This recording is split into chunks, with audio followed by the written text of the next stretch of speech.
Morning guys. Take a look. Ang dami nating sili. Timing tayo ngayon, mahal. Dito sa area ko, around 280 pesos per kilo. Dami nating sili, pulang-pula. Yan.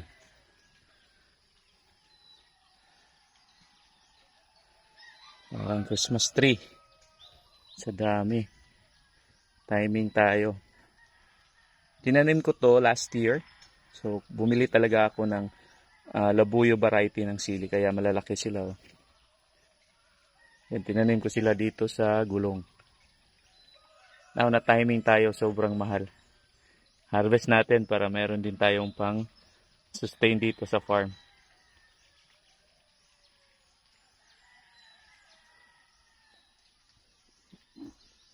Tara, samahan niyo ako.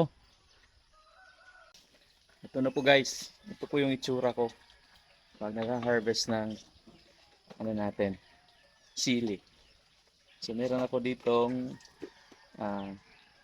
water gallon na 4 liters siguro to. So nilagyan ko ng PC para madaling i-harvest. Tapos dito nilalagay ko yung mga harvest natin para mas mabilis.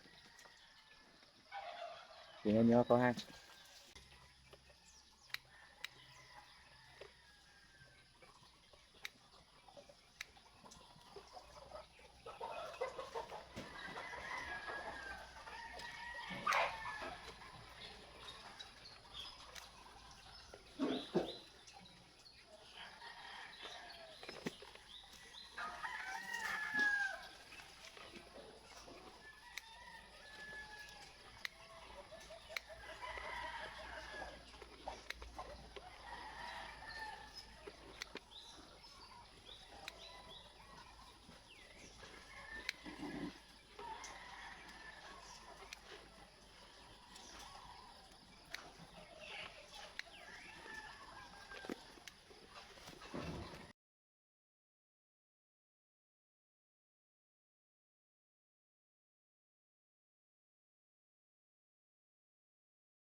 Harvest natin.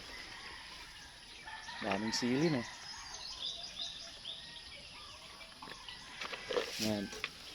So just imagine, every day makaka-harvest ka ng at least mga, siguro maliit lang tong area ko eh, mga 2 kilos.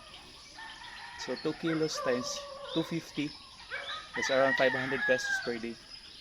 So imagine, sino magbibigay sa'yo ng 500 pesos per day in less than 2 hours? Sili lang. Kaya, tanim na.